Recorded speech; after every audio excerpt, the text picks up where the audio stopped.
BJP ने हरियाणा में जो जाट वर्सेस अदर्स का जो कार्ड खेला है वो कोई नया नहीं है। इसकी बुनियाद दरअसल जाट रिजर्वेशन मूवमेंट में जब हिंसा हुई थी हरियाणा में तो वहां से पड़ी थी।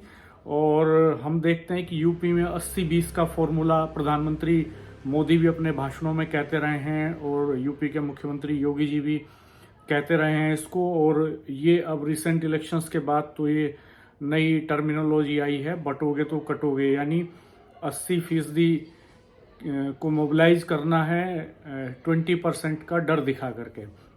तो ये कार्ड यूपी में लंबे समय से चलता आ रहा है, हिंदू मुस्लिम वाला कार्ड। हरियाणा में चूंकि मुस्लिम पॉपुलेशन बहुत माइनॉरिटी में है, बहुत कम है, और वहाँ जाट अच्छी संख्या में हैं, और जाट्स चूंकि बड़े पैमाने पर फार्मर्स के मूवमेंट में जुटे हुए थे, लीड कर रहे थे, चूंकि पूरे हरियाणा में संपन्न किसान हैं जाट और वो पॉलिटिकली साउंड हैं, वोकल हैं, वो लीड करते हैं हमेशा सत्ता के खिलाफ। चाहे हम देखते हैं कि पहले कांग्रेस के खिलाफ जो मूवमेंट्स होते थे उनको भी जाट लीडर्स लीड करते थे वहाँ पे, और उसके बाद फिर अभी तक ये सिलसिला फार्मर्स के मूवमेंट तक चला आ रहा है। तो ऐसे में बीजेपी को जब ये लगा कि हरियाणा को जीतना है टेनिकोस, तो उन्होंने जाट रिजर्वेशन मूवमेंट के बाद से इसकी नींव डालनी शुरू की थी। जाट वर्सेस अदर्स को वहाँ पर एक समीकरण बनाना शुरू किया था, उसको हवा दी गई, और इसमें दोनों लेवल पे बीजेपी ने काम किया। आप देख रहे होंगे कि पिछली जो सरकार है हरियाणा की, उसमें दुष्यंत चौटाला को डिप्टी सीएम भी बनाया उन्होंने। ऐसा नहीं है कि उन्होंने जाट वोटर्स को फ्री छोड़ दिया, उसमें से जो लोग उनके साथ आ सकते थे उनको लीडरशिप भी दी, सरकार में हिस्सेदारी भी दी, ताकि उनमें एक डिवीजन हो सके।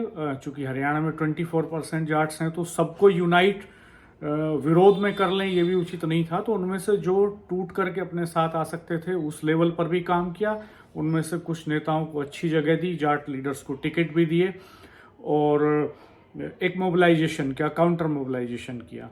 और ठीक इसी तरह से हम देखते हैं कि यूपी में जब आते हैं तो यूपी में जाटों को कहीं भी अपने खिलाफ नहीं जाने देती बीजेपी। वो लगातार कोशिश करती है कि उनका रिप्रेजेंटेशन असेंबली इलेक्शंस में भी हो, उनका पार्लियामेंट के इलेक्शंस में भी हो, और इसी स्ट्रेटेजी के तहत उन्होंने यूपी में जयंत चौधरी के साथ गठबंधन किया, जिसके रिजल्ट्स भी उनको मिले। और यहाँ जो एक आवाज़ थी सत्ता के खिलाफ, वो उस तरह से मुखर होकर के नहीं उभर पाई लोकसभा के चुनाव में, जिस तरह से हरियाणा में बीजेपी के खिलाफ उभर करके आ रही थी। तो उसका फायदा उनको बड़े पैमाने पे मिला। और यहाँ हम देखते हैं कि हरियाणा में यादवों को अपने फेवर में मोबिलाइज किया बीजेपी ने, उनके साथ कोई कंट्राडिक्शन नहीं था, उनके नेताओं को तरजीह भी दी। और पिछले दिन हमने देखा कि मध्य प्रदेश में यादव मुख्यमंत्री भी बनाया। इसके अलावा भूपेंद्र यादव को भी अच्छी जगह दी जाती है पार्टी में।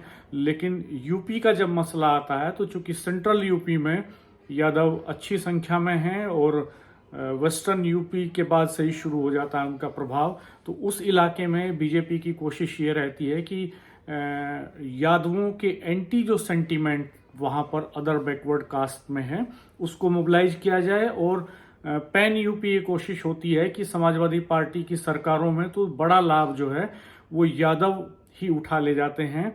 ये फैक्ट एस्टेब्लिश करने की कोशिश की जाती है, ये नैरेटिव गढ़ने की कोशिश की जाती है कि नौकरियों में हिस्सेदारी यादवों की ज़्यादा है, बाकी जातियों को उतना हिस्सा नहीं मिल पाता है समाजवादी पार्टी की सरकारों में। तो वो निश्चित तौर पर ये एक्सपेरिमेंट यूपी में इस बार भी कर ही रहे हैं, इसकी शुरुआत दिखाई दे रही है अभी।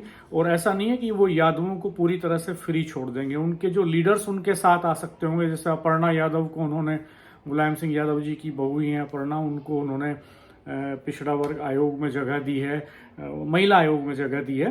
तो ठीक इसी तरह से जो भी यादव लीडर्स उनके साथ आ सकते होंगे उनको लेकर के साथ आएंगे, और जो ताकि उनमें डिवीजन हो सके, एक मुश्त यादव इनके एंटी नहीं जा सके। तो जो मिडिल क्लास का यादव है, जो पढ़ा लिखा यादव है, वो टूट करके उनकी तरफ आ जाए।